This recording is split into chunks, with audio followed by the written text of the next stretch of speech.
Well, isn't that beautiful? It apparently screwed up to the point where it wasn't showing what I wanted it to show anyway. But now it is. How wonderful. So I'm going to take a little time to review this lovely product, Beyond Compare by Scooter Software, who's about freaking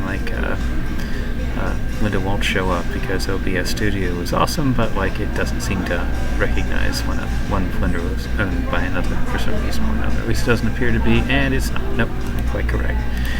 Anyway, you can download a trial of this from Scooter Software. It integrates very nicely with JIT, SVN, and other VCS projects wherein if you're working with a team and people start slicing each other's code up and editing different versions of them and basing their code off of different commits and so on and so forth, creates considerably horrible fucking merge conflicts. But Scooter, oh, I tell you, Scooter knows exactly what it's freaking doing. It has everything you could possibly want. Oh my god, does it ever.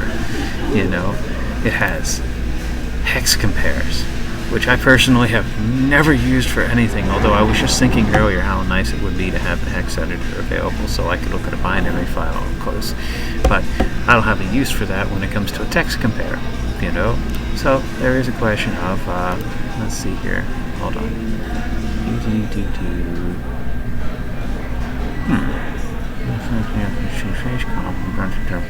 And it doesn't, of course, it doesn't have the rest of it for some reason or another.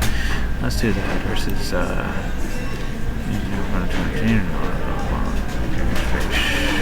comp. That's a count backup for some reason or another. Let's just go up and here, for example, and have a little look-see here. Just project, and god damn you, you bastard. Slash.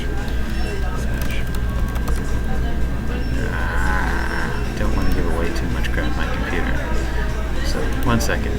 We're just going to take care of that for half a moment. Pardon. You're not going to see anything for a moment. I apologize, except for this lovely little terminal. Stare at the terminal. The terminal is good. Okay. Anyway, while I locate a different file to compare. Okay, so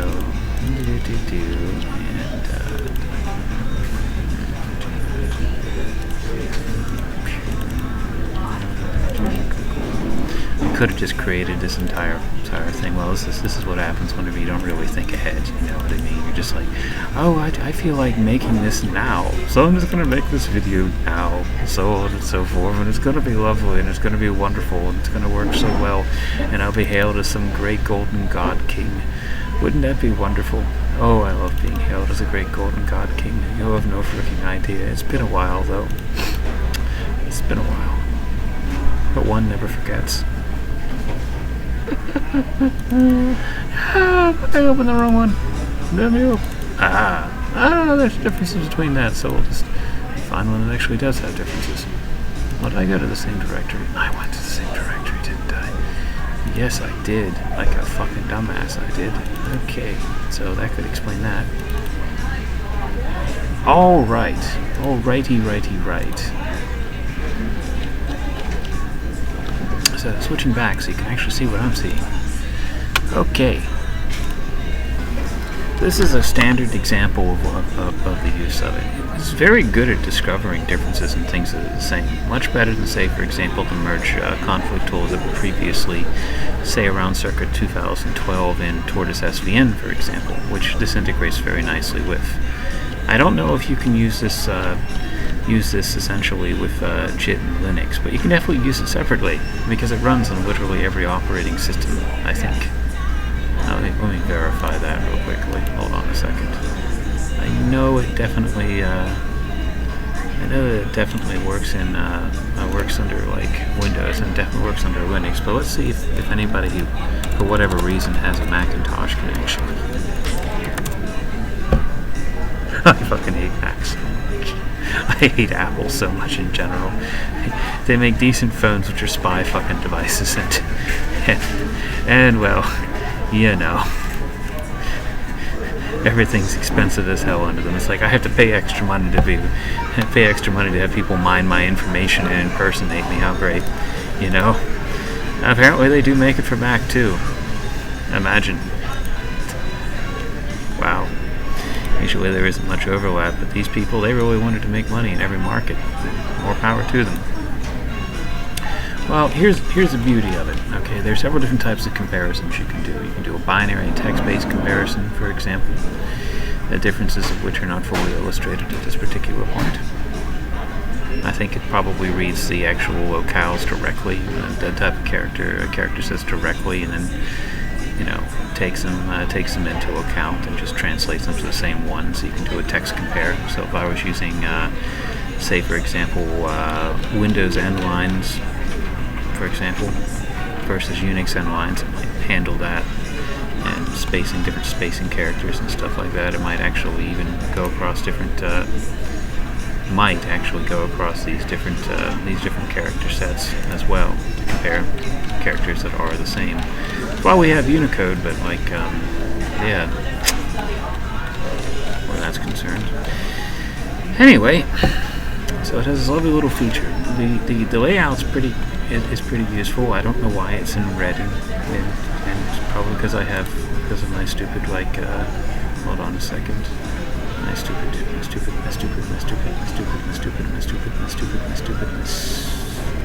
settings. Session settings. Let's have a look-see. There's alignment, format, placements, cancel that, tools, file, edit, no preferences. I don't know if this is my, if this is a specific, I think this might actually be a specific format that I chose or theme that I chose. Dark theme of some form that I imported into this, or it just might be essentially my system settings because I'm using GNOME and I chose dark theme because I don't like high stream, especially since I'm staring very, very closely at this whole bug-eyed and the like. Well, anyway, that all aside, God damn it, that bothers me. Is there? There he is. Ah, yes, there is a way of editing all these lovely colors.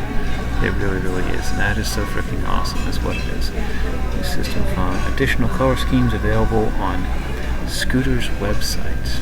Ooh. So they even take you to their own themes. That's probably how this did get color like it did. Anyway, that's a nice little interface, isn't it? I think it is. Generally, my opinion of this software is that it's been pretty well streamlined. I mean, they really did a good job. They really did. I mean, they should be given props, and they deserve the money they get for this, because this is a useful tool.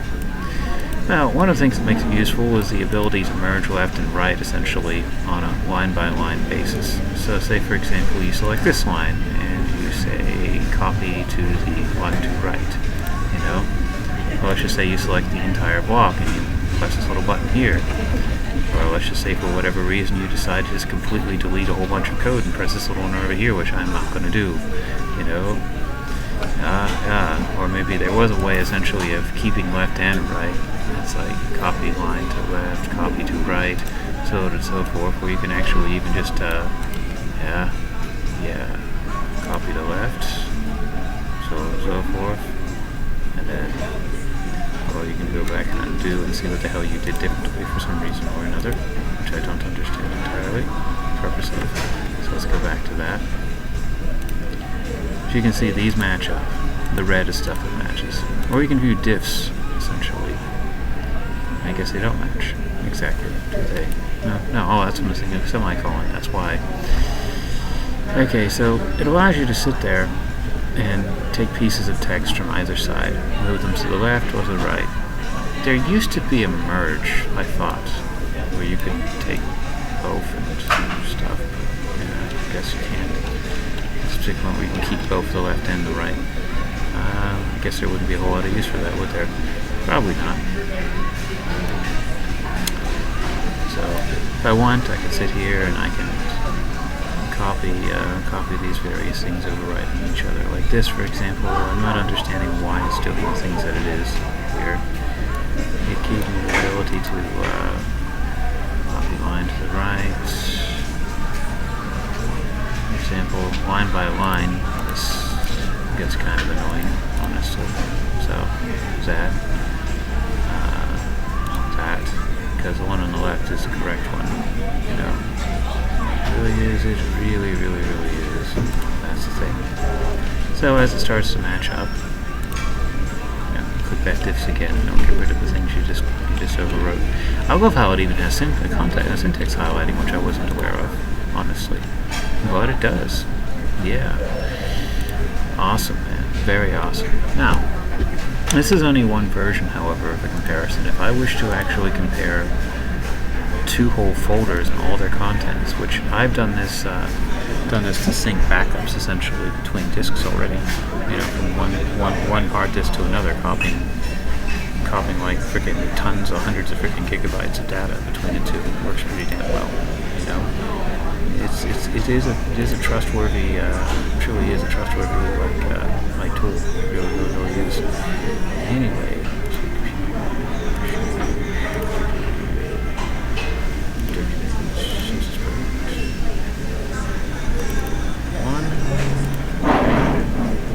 Over here, it's like another common line. You go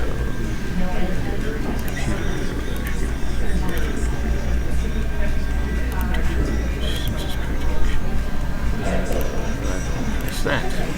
Okay. Now, see this over here? It's actually sitting there doing a binary compare between the two of them.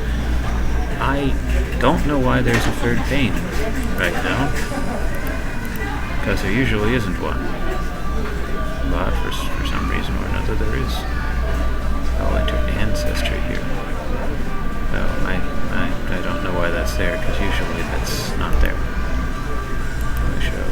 I've usually only ever seen two, so this is actually kind of new to me. That's strange. Anyway.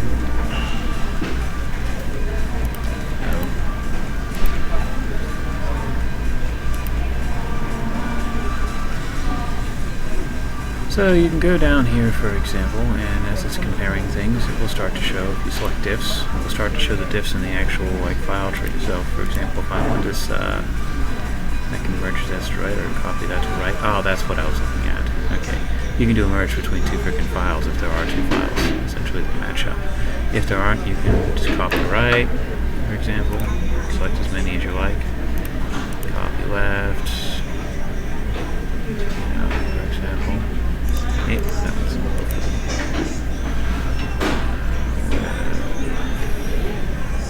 Under normal circumstances you can, for some reason or another, but this is has some interesting little updated functionality here, doesn't it? Either out of open the wrong one.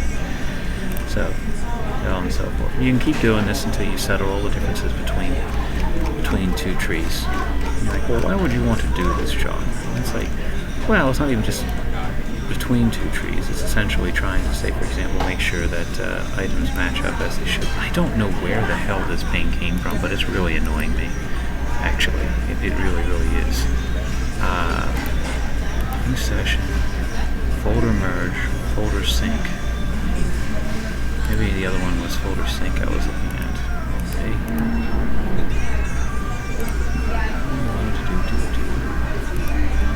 Some things seem to have changed a little bit since the last time I actually went through the full setup of this tool, and I might have updated the version and just not realized it. And I think I did, actually.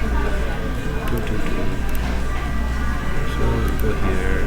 I do a lot of absent-minded crap like that on the computer.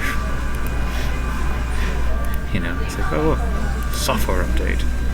Or actually when I just do DNF essentially, because I think this doesn't have to be updated. Exactly the same way documentation.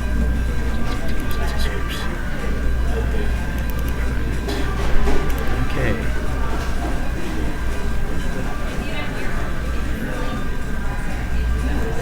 This is something I don't usually use at all, actually. It's kind of interesting to me. I probably should at some point. Some recent sessions here real quick. New session. Load workspace. There should be a recent one somewhere. Saved. Folder compare, folder merge, folder sync.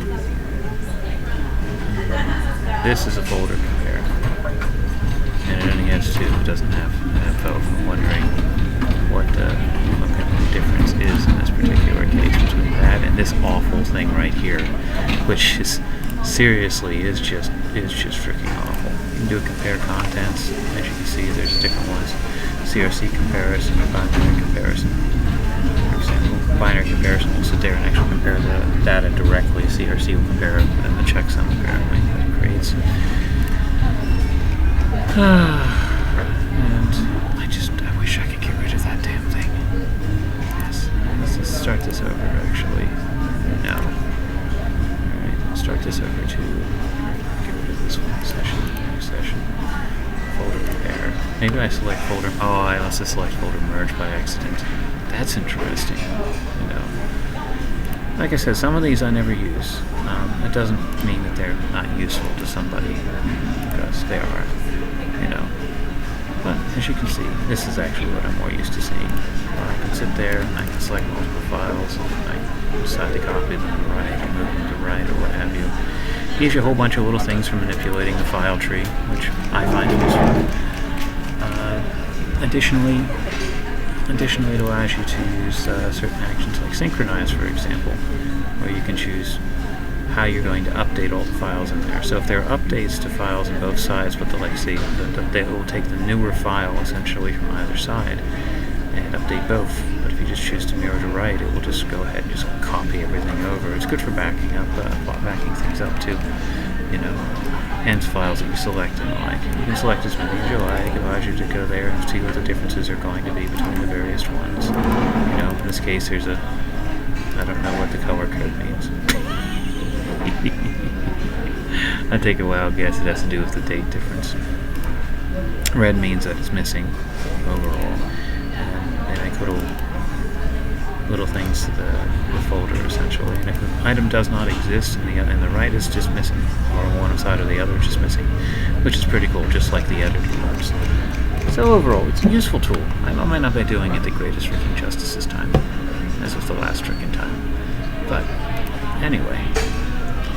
Has a lot of and comes fully featured with a lot of functions, most of which I don't use, to be entirely honest. But here you can see, here are the various types of files that probably has the ability to highlight. As we saw earlier, JavaScript gets highlighted for certain, you know. I'm the Cobol source of all freaking things, you know. So this is designed with programmers in mind, people who are managing very, very large trees of data that sometimes need to be merged or copied or synchronized between one another. So it's pretty cool. It really is. And it's a very reliable tool. And as I said, you can actually fit it into like Tortoise JIT or Tortoise SVN, and it natively integrates. It's pretty cool. So check it out, and like I said, it's worth time. I'm getting very tired now. I really need to sleep at some particular point.